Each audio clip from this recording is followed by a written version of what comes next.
Washington Journal continues.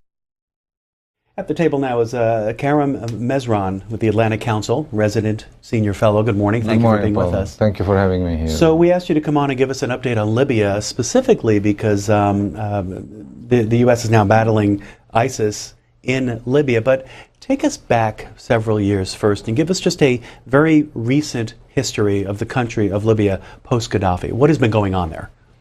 Well, what happened is that at the time of the revolution, there was a foreign intervention that supported the rebels into their quest to overturn the regime. With that support, the rebels got the upper hand and obtained the fall of the regime. But from that moment onward, instead of dedicating themselves to the rebuilding of the national unity, to recreating consensus, to transitional justice, what happened is that there was a rush to elections, and without any previous preparation of the country, of the people, of the media, of the legal structure or anything. So what happened with the election was that it crystallized, it solidified the difference and the distinctions between the Libyan society that have emerged during the war against Gaddafi. The Islamists versus non-Islamists was the typical one, the most evident one, but there are other cleavages, local, tribal, familiar, and so on. All of this came up to the fore. To make a long story short, at a certain point in 2014, when General Haftar in Benghazi unleashed his attack against all Islamist groups in Benghazi, that caused the reaction of the sympathizers of this group in Tripoli, who then attacked the airport and reacted to this attack by expelling the newly elected House of Representatives. Thus, this House of Representatives moved to the city of Tobruk under the protection of the troops of General Haftar, close to the border of Egypt, and the revolutionaries in Tripoli appointed their own government. This is the main problem of the last few years, that we have had two different governments, one internationally recognized, but that doesn't control much part of the territory, and another one in Tripoli that is not recognized, but it controls much more of the territory because of its alliance with the powerful city of Misurata, etc. And this has been going on for a long time, until there was appointment of, this is an important point, the United Nations took the lead, and with the support of the international community, they carried out the negotiations. These negotiations were supposed to bring peace, to reunite the two sides. This has happened only relatively, in the sense that the political dialogue group that met under the leadership of the UN came up with a Libyan political agreement that still has to be endorsed by the parliament in Tobruk. This is creating a legitimacy problem, where we have a general national government of national accord, the GNA, that came out from these negotiations, that is recognized by everybody, or almost everybody internationally, but has not been endorsed nationally. So you have this, and on this we are fighting the contemporary wars. So bringing it up to present day, we'll put the phone numbers on the bottom of the screen for our guest, Dr. Mezran of the Atlantic Council. He is resident senior fellow, talking about conditions in Libya, and we look forward to your calls, and we'll start taking them in just a couple of moments. So we read in the last several or many days that the U.S. has began a bombing campaign in Libya against ISIS. What has brought us to that point? This is not the first time the U.S. intervened in Libya. If you remember, a few months ago, there was an attack on an ISIS group in the city of Misrata, and the bombing were done through drones or through, and that was another American intervention. What sets this apart, and this is a very important aspect, is that it is the first time that an American intervention happens following an express request from the GNA. And this is important because it shows that the Americans and the Europeans along are accepting the GNA as the official government, and are enforcing its role and its hierarchy into the country. Because there has probably been a request from the commanders on the ground, the commanders of the troops of the city of Misrata who are attacking ISIS in Sirte, for a foreign intervention. But it has not come, and did not come until there has been an official request by the government, which shows that it's like the Americans are telling, we follow the orders of the government that acts upon the request of the commanders on the ground, not the other way around. And this is an extremely important point for the legitimacy of this new government and for rebuilding the country. Here is President Obama at a news conference at the White House this past week, talking about ISIS in Libya. At the request of that government, after they had already made significant progress against ISIL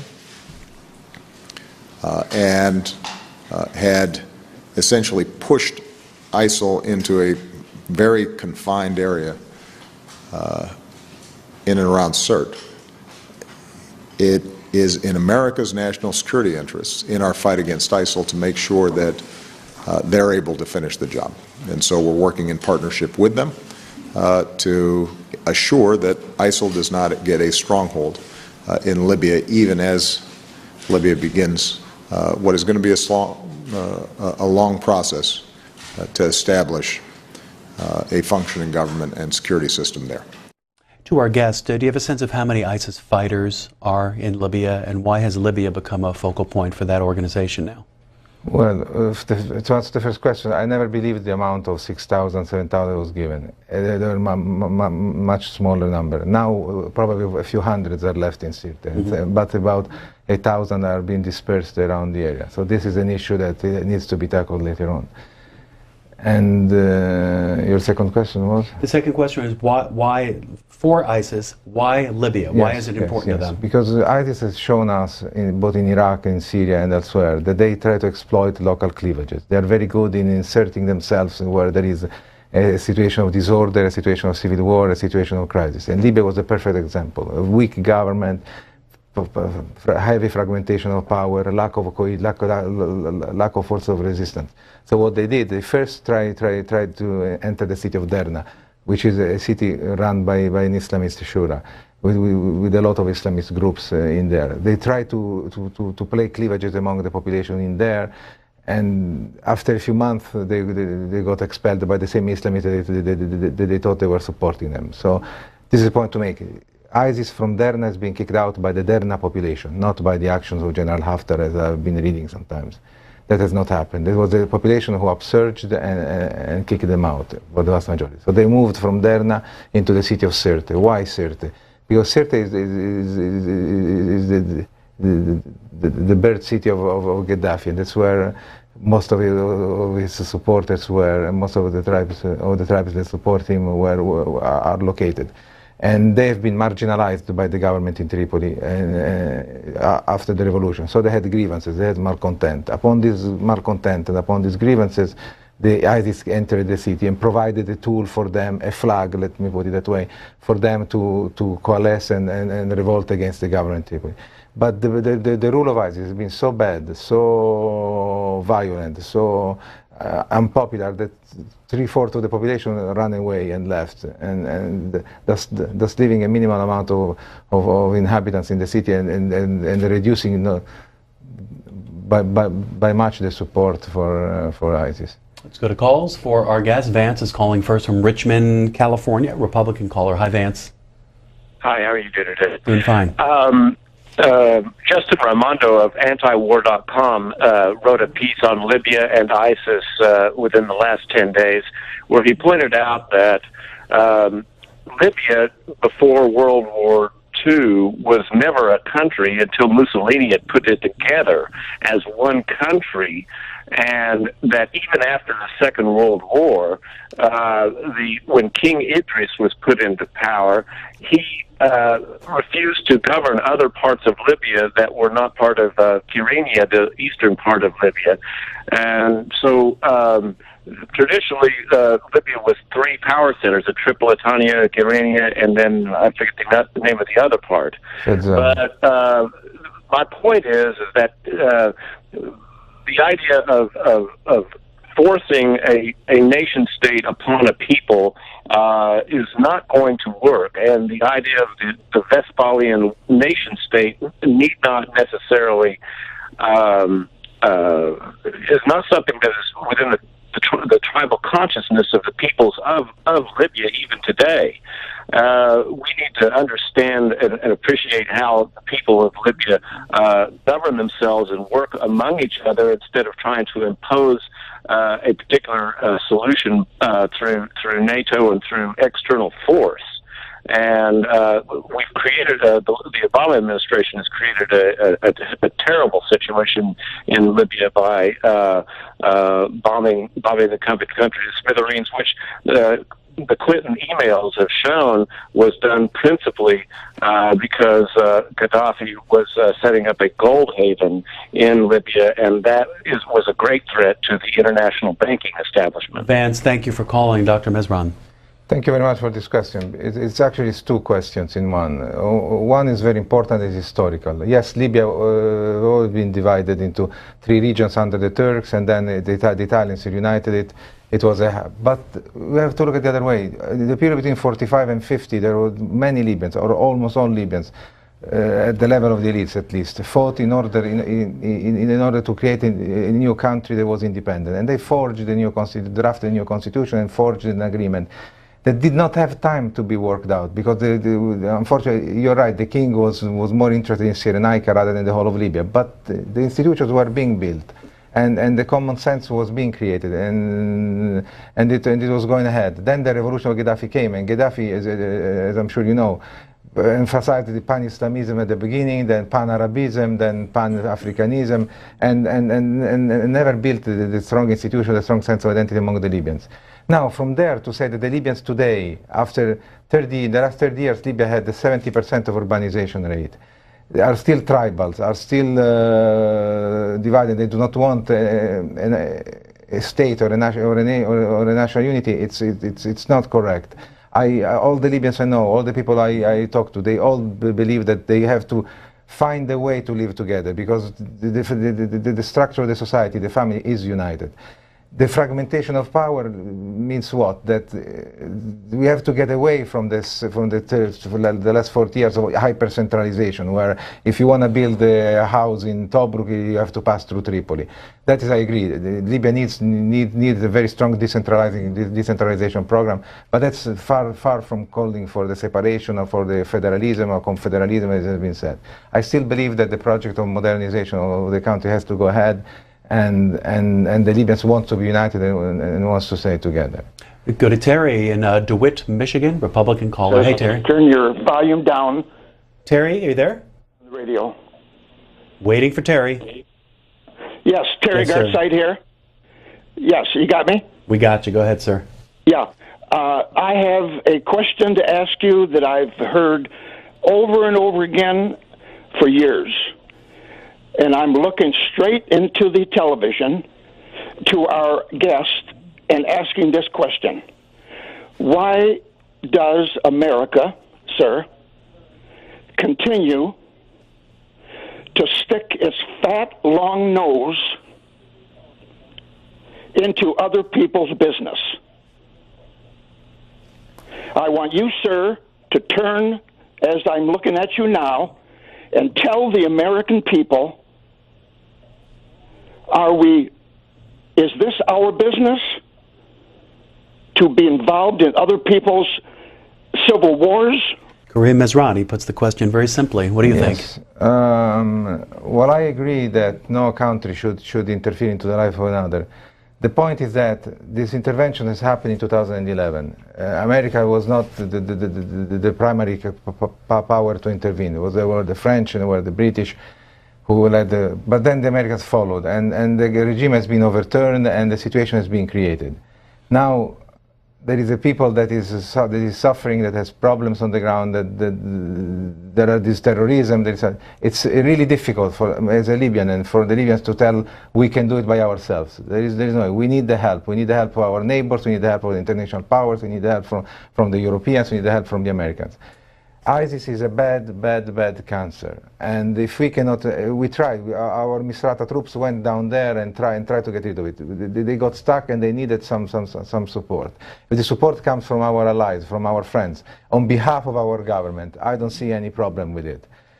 Different would have been if there was an invasion, or if there was an attack, or if there was imposition of a government or the other. This has not happened. So I agree with you on the general point, but on this particular aspect, I don't see anything bad if the United States or the Europeans or other countries help us in getting rid of ISIS and try to support our government to establish order and security in the country. It's a country that is on its knees. There is no electricity. The prices are skyrocketing. Water is lacking. I mean, there is so many problems, and we need so much help that I'd rather see that help coming rather than not coming. We go to Burlington, North Carolina now. Independent caller named Davis for Dr. Mezran of the Atlantic Council. Good morning, Davis.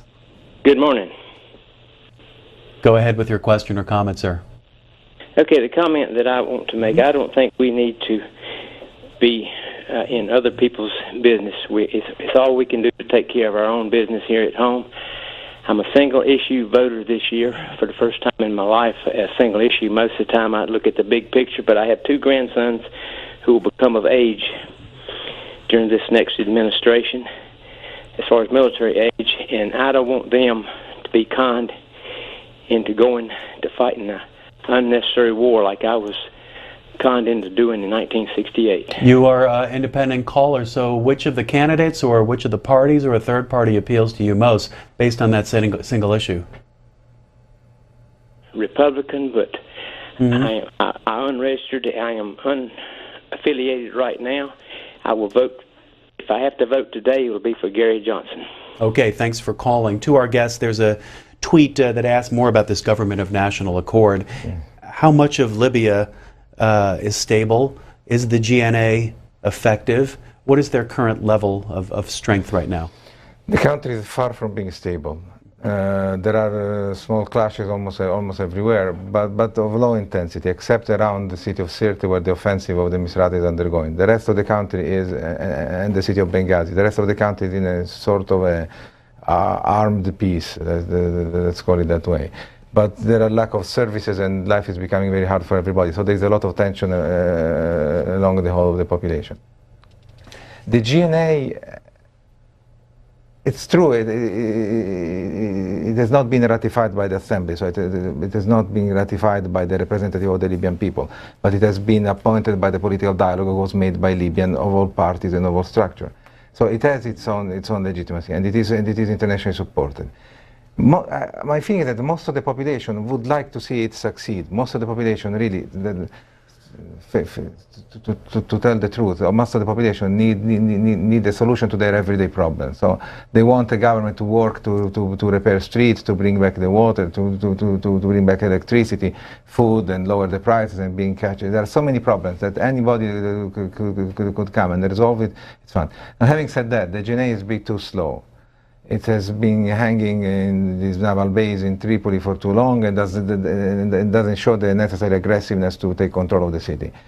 I think that we are going to have another 2 or 3 months maximum of honeymoon between the Libyans and this government to allow them to see what he can do. After that, it will be delegitimized in the eyes of the whole population because it has not produced on the ground, because it has not provided the services that are needed. That's why it's very important that they act now. We have Tom on the line from Bedminster, New Jersey, another independent caller. Good morning, Tom. Good morning. I think our intervention in Libya was a terrible thing. Why do I think this? Because before we went in, Libya had the highest standard of living in Africa, possibly the most democratic country in Africa. And we went in, as usual, for oil, right? Light sweet oil, so Italy and France could get their oil from Libya. That's why we went in, isn't it? You're talking about the 2011 intervention, or talking about this intervention? Talking about the intervention. This is take the oil over, just like Iraq. Same deal. In 2011, no, I disagree. The oil has nothing to do with it. If you remember, that was a right to intervention to protect the city of Benghazi and its population were revolted from the attack of the Gaddafi troops. Whether the same intention was in the French and the British, I don't know. But I think the way I remember, the Americans were dragged into it was to support the European allies into their attempt to overthrow the Gaddafi regime. Whether the idea of oil was in their hands, it's a speculation that remains to be demonstrated. But on the deeper level, I have my reservations, yes I do, about the intervention. It should have not been a regime change, it should have been to protect the population and then force the regime to negotiate with the population, and the whole different process would be started. But this is a very long story, and I wrote about it, and other people wrote about it, and it's a complex issue, but just to say that it was for oil, it's not correct. And also, let me just point out to you one thing: it was not a democracy. I mean, to call Libya under Gaddafi a democracy is really far-fetched.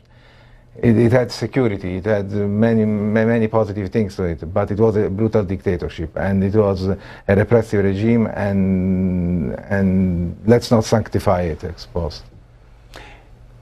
Nicholas, Glasgow, Scotland, on the line now. Good morning to you, Nicholas.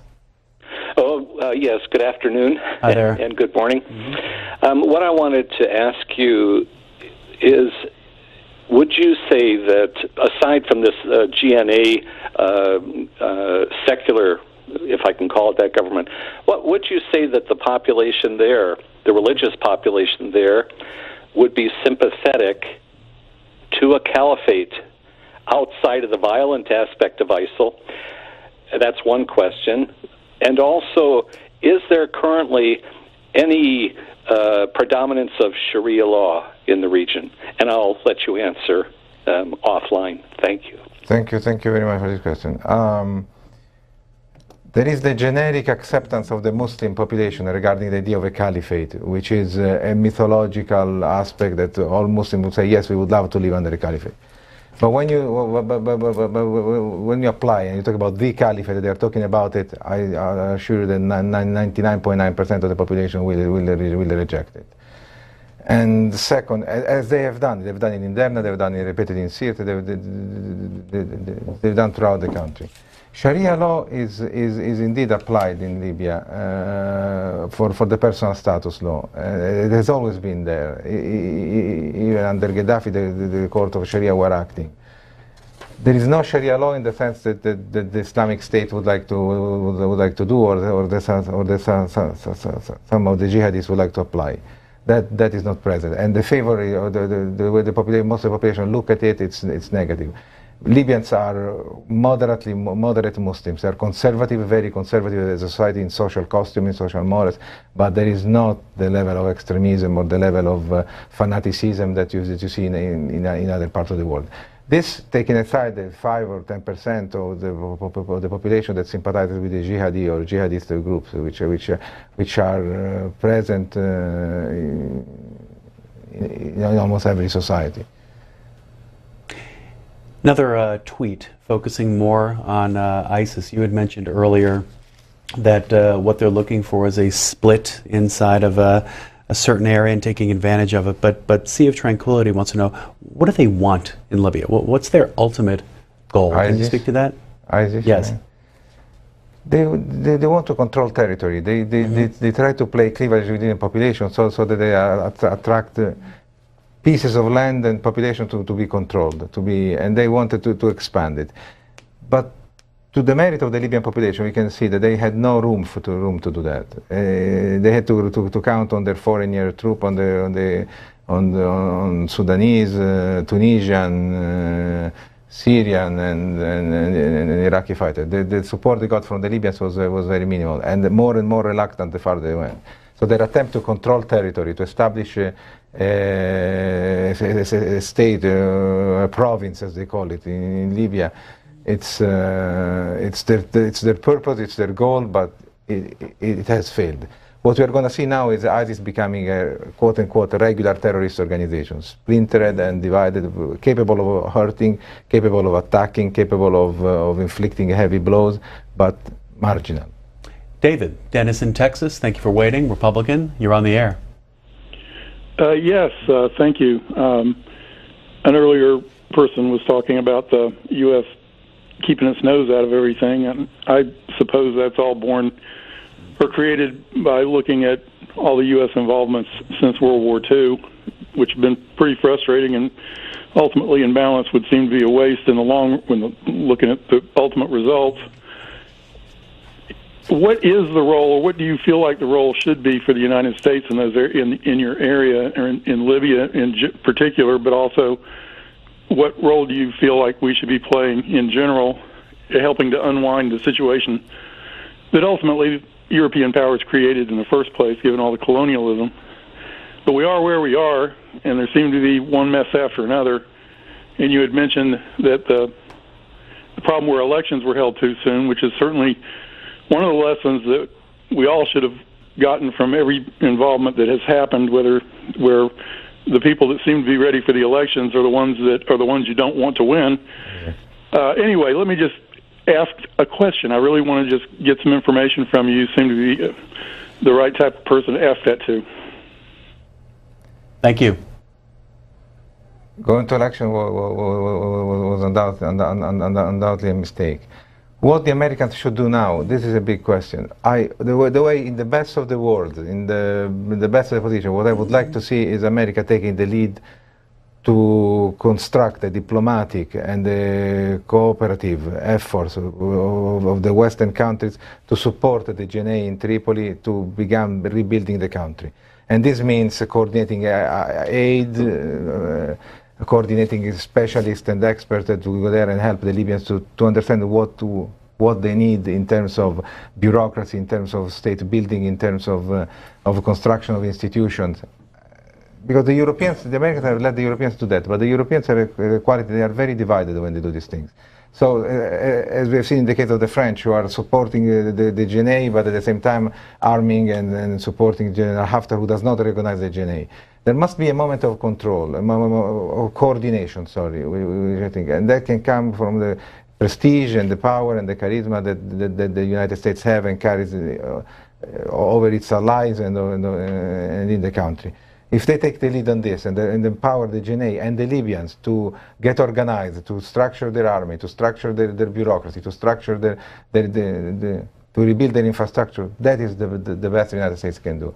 These attacks that are being criticized against ISIS, these are target specific. They have to help the Libyans in fighting an enemy that is like a doctor who goes and takes a cancer away.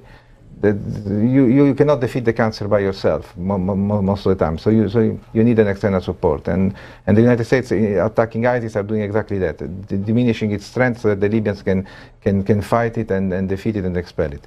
The larger situation is that ISIS is not the cause of the instability in Libya. ISIS is a product of the instability in Libya. Therefore, we have to take care of the stabilization of the country. And by maintaining the course towards a more pluralistic and a more liberal and a more democratic, let's use the word, democratic system, because in the end I believe that's what most of the Libyans want. And the United States can play a role in helping this happening and in supporting the Libyans to do that. We have time for a few more calls. Wes from Spartanburg, South Carolina, Democratic caller for Karim Mezran. Go ahead, please. Hey, Mr. Mezran, I think C-SPAN should do a 3-hour sitting with Mr. Mezran. He has, he just has some interesting perspectives. Thank you. Question? Comment? My only comment is this: how much do you think this is bloodlust? And the way I say it is this: I think Gaddafi, because he sent out missionaries to bomb Lockerbie, the Lockerbie flight. How much do you think the United States stuck it to Libya just over bloodlust? You know, because he was a murderer of our citizens. You know. And he bombed like a Navy, a bar that Navy people, servicemen. Where was that at? In Spain? You know? He uses the word bloodlust. Gaddafi is a bloodlust.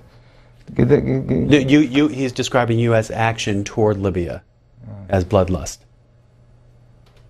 I don't understand the question. They're saying that what he was trying to make the point that perhaps because of Lockerbie and other things, the U.S. decided to go ahead and move him out?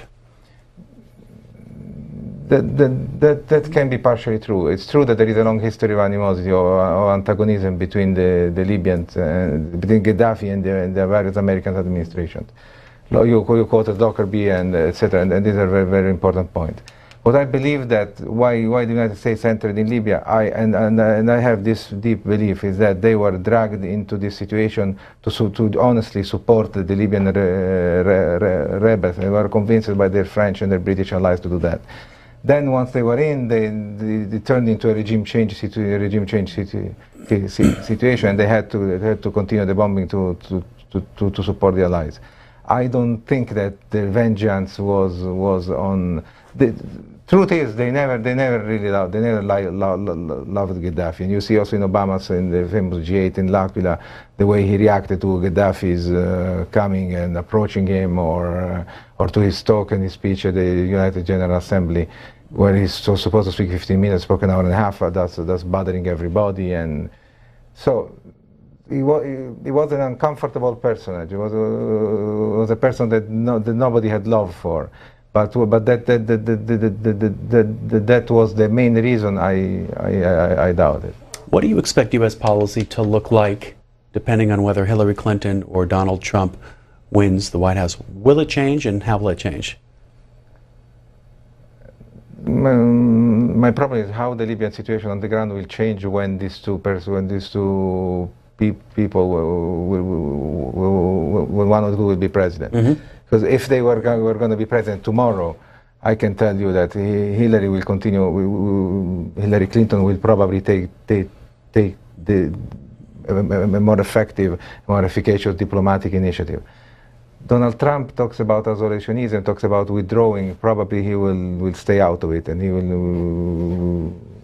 will let the Europeans take in Libya. But I don't know 6 months from now or 8 months from now what the situation in the country will be, in Libya will be, that will cause a change in if ISIS is not defeated, for example, and then increases its specter, begins to control territory and to send terrorists abroad, then it will become a much higher level of security threat. So either president will have to intervene militarily to stop it. So it really depends on the evolution on the.